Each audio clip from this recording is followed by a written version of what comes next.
everyone, welcome back to GK Today. I am Prasthan and in this video we'll cover the current affairs. Before we move ahead, let me inform you that these questions are part of our daily 20 MCQ series 2022 in the GK Today's Android application. So if you are looking for the text version of these questions and their explanations along with the interactive quiz, you may consider joining our daily 20 MCQ series in the GK Today Android application. In this course in app, you get daily 20 MCQs, a fortnightly quiz, a monthly revision document, and also category-wise revision e-books that are optimized for reading on mobile. You are also able to access all archives of questions from January 2020 onwards. And let me tell you one more thing. If you want the Hindi version of this session, you can refer to our former channel named as GK Today. The link has been given in the description box from where you can reach to. So without taking much of your time, let's get started. Good morning everyone. Welcome back to GK Today. And today we'll be discussing most important MCQs for 30th of March 2022. Union Environment Ministry has designated which day as the National Dolphin Day? So the Union Environment Ministry has designated 5th of October as the National Dolphin Day to be observed annually from this year, means from 2022.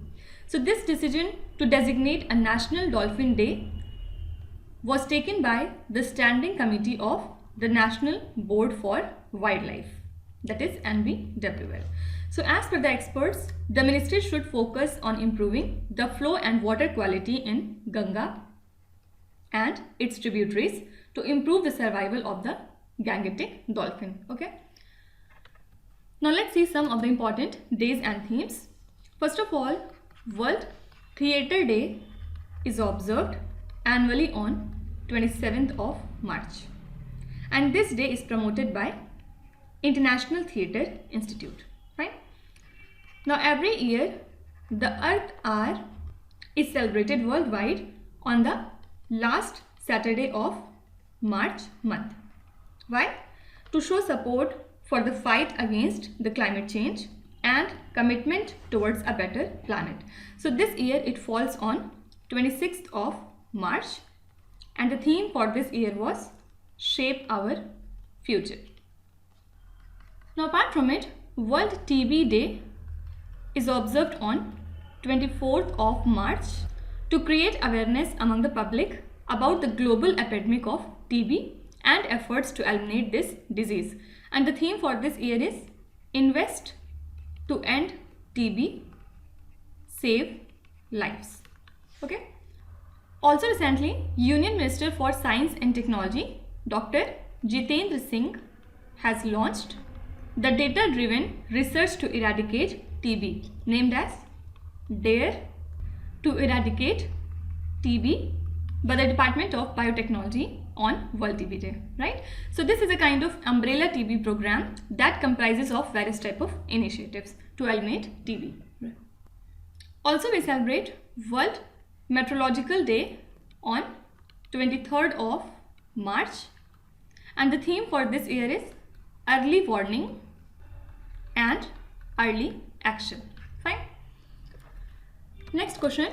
Which Indian state launched the UDAN project to ensure access of schooling and scholarships to the rural girls? So the UDAN project was launched by the Rajasthan government in collaboration with a consulting group called IPE Global.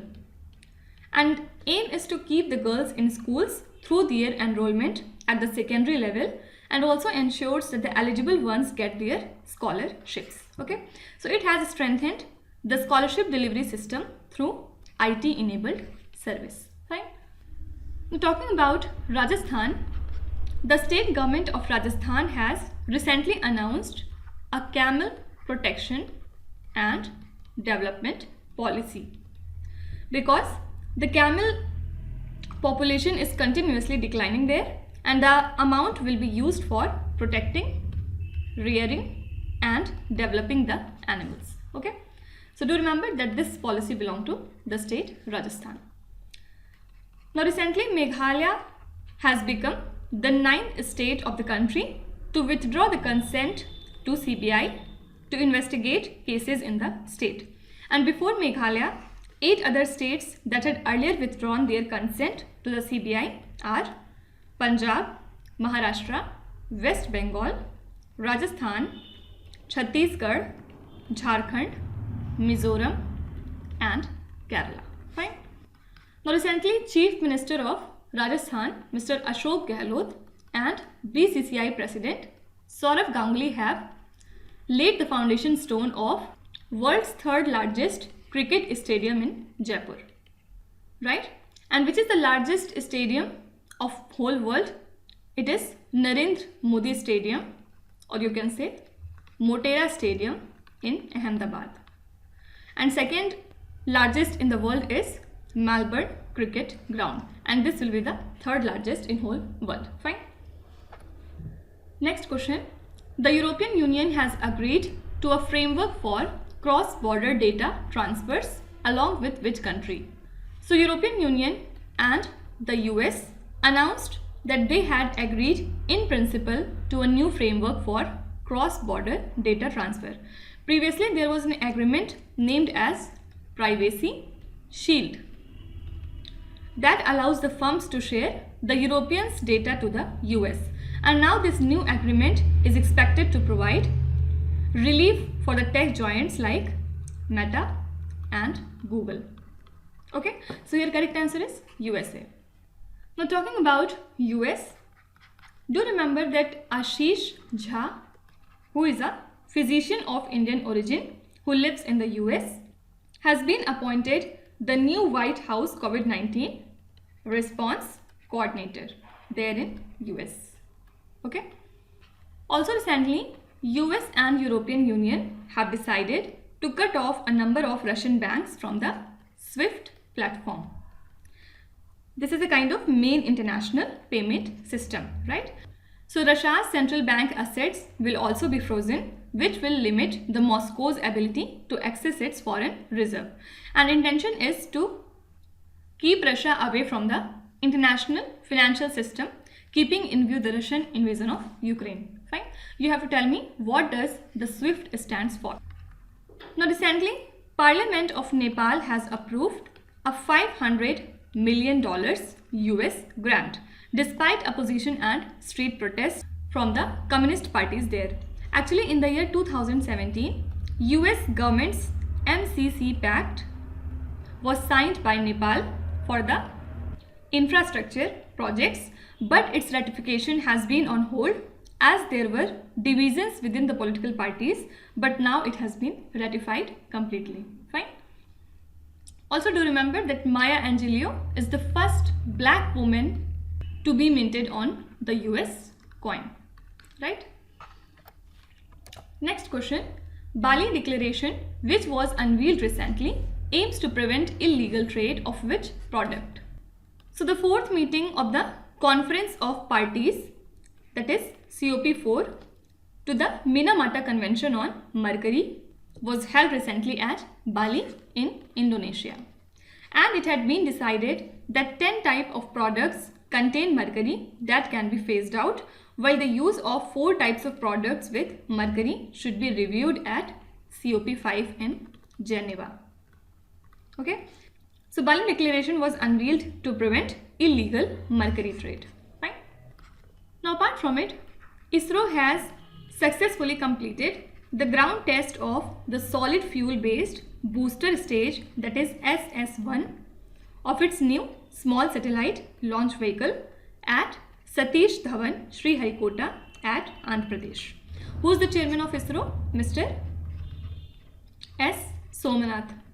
And recently he has replaced K. Sivan. Then apart from it, CDAC has designed and commissioned a supercomputer named as Param Ganga at IIT Roorkee. And this has been done under the phase 2 of National Supercomputing Mission. Also, tech giant Microsoft has announced to set up its 4th data center in India in Hyderabad, Telangana. And it will be operational by the year 2025. Investment that has been expected in this is 15,000 crore rupees. Next question. Jens Stoltenberg is the Secretary General of which organization?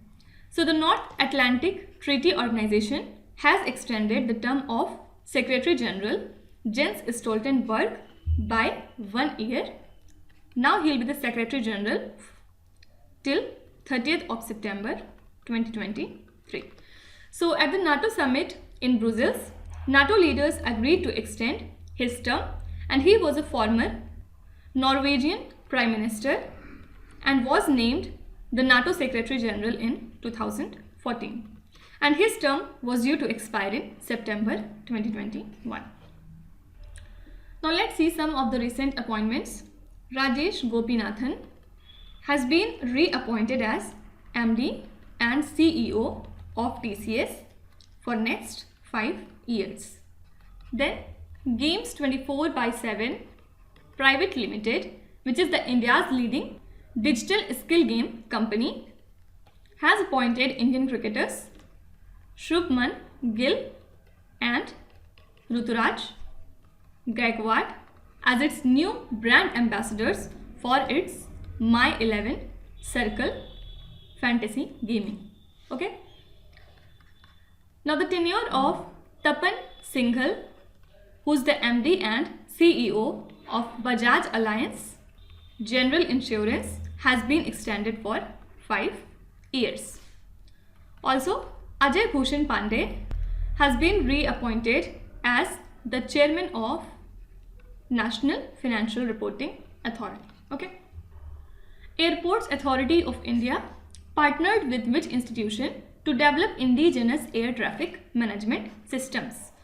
So Airports Authority of India, under its research and development initiative, has entered into an agreement with Navratan Defence PSU Bharat Electronics Limited to jointly develop the indigenous air traffic management system. So they will also collaborate on systems for the surface movement of aircraft at the airports in the country which were previously being imported. Fine.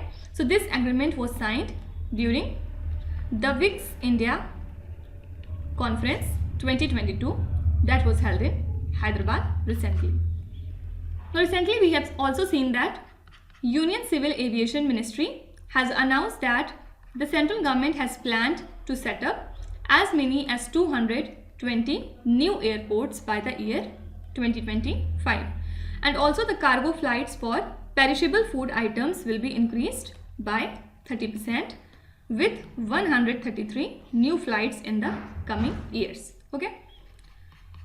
Then 7 Airport Authority of India airports have been selected for Voice of Customer Recognition under the World Voice of Customer Initiative of Airports Council International. So which are these airports? Chennai, Goa, Kolkata, Patna, Pune, Chandigarh and Bhubaneswar. Okay. Prasthan is an offshore security exercise conducted by which Indian armed force? So Prasthan is an offshore security exercise conducted by the Indian Navy every 6 months. And it includes participation from the Indian Air Force, Coast Guard, ONGC, Mumbai Port Trust, Customs, State Fisheries Department, Marine Police, etc. Right? So this exercise aims to ensure offshore security and to integrate efforts of all the maritime stakeholders involved in the offshore defense. Okay. Now apart from it, recently the World Bank has issued the world's first wildlife bond named as Wildlife Conservation Bond. So the $150 million will be spent on 2 South African reserves, which are these: the Addo Elephant National Park and second is Great Fish River Nature Reserve. And these reserves would use the money for the conservation of black rhinos in the sanctuaries. Fine. So you can be asked that which institution issued the world's first wildlife conservation bond? Answer would be World Bank. Now the President of India, Ramnath Kovind, has presented the prestigious President's Color to the INS Valsura. And the Advanced Torpedo Training Facility was created in 1942 for the Royal Indian Navy during World War II. So after India became a republic, it was named as INS Valsura on 1st of July 1950. And the president color is presented upon a military unit in recognition of exceptional service rendered to the nation both in peace or in war. Then apart from it, one more news is there. European External Action Service announced a joint declaration by European Union, Australia, Comoros, India, Japan, Mauritius, New Zealand, South Korea, Singapore and Sri Lanka. So the declaration on privacy and the protection of personal data, strengthening trust in the digital environment, aims to improve the international cooperation to promote high data protection and the privacy standards, right? So if you are asked that which global association released the declaration on privacy and the protection of personal data, answer would be European Union. Next question, which mutual fund house has filed for launching India's first defense fund? So HDFC Mutual Fund filed a scheme information document with SEBI for India's first defense fund named as HDFC Defense Fund. So it is an open-ended equity scheme which will invest in defense, allied sector companies which include aerospace, explosives, shipbuilding, industries or stocks present on the Society of Indian Defense Manufacturers list. Okay. Now apart from it, the Indian Institute of Entrepreneurship, which works under the aegis of Ministry of Skill Development and Entrepreneurship, has signed a memorandum of understanding with the Ministry of Rural Development to promote the entrepreneurship at a local level among the rural youth. So under the agreement, the Startup Village Entrepreneurship Program will focus on promoting employment opportunities in the rural India. Fine. Also recently, SIDBI, that is Small Industries Development Bank of India, has entered into a memorandum of understanding with Meghalaya Infrastructure Development and Finance Corporation. So it is a government body to develop the micro, small and medium enterprises ecosystem in the state, and under this MOU, SIDBI and Meghalaya government will work to ensure the development of MSME ecosystem in the state. Alright. Next question. Which institution released the framework for geo-tagging of payment system touch points? So Reserve Bank of India released the framework for geo-tagging of payment system touch points. And what do you mean by geo-tagging? It refers to the capturing the geographical coordinates, means latitude and longitude, and the framework aims to ensure proper monitoring infrastructure, proper monitoring of the availability of payment acceptance infrastructure, including the point of sale terminals and quick response codes. Okay. Now talking about some of the important economy related current affairs. First of all, according to a United Nations report, India's projected economic growth for 2022 has been downgraded by more than 2% to 4.6% due to ongoing war in Ukraine. Okay, so due to this, New Delhi is expected to face restrictions on energy access and prices, as well as the trade sanctions, food inflation, tightening policies and financial instability. Fine. Now recently OECD, that is Organization for Economic Cooperation and Development, has projected India's GDP in financial year 24 at 5.5% and for financial year 23 it is 8.1%. Then Fitch Rating has slashed India's GDP growth forecast for the financial year 2022 to 23 to 8.5% in its Global Economic Outlook March 2022. Now as per the Bloomberg recent data on market capitalization, for the very first time India's equities market has entered the world's top 5 in terms of market capitalization. So India ranked 5th with an overall market capitalization of $3.21 trillion. Can you tell me which country was at the top in this? Do let me know in the comments. Next question. Which Indian state was ranked 3rd in terms of per capita income in the fiscal year 2021 to 22? So according to the Economic Survey of Delhi 2021 to 22, Delhi ranked 3rd in terms of per capita income behind Sikkim and Goa. So as per this survey, Delhi's per capita income grew 16.81% year on year to 4,01,982 rupees in fiscal year 2021 to 22, and the per capita income of Delhi was 3 times higher than the national average.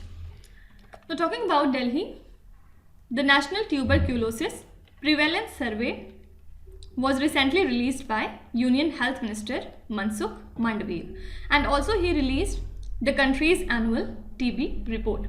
So as per this report, Delhi had highest prevalence in 2019 to 21, while Gujarat had the lowest.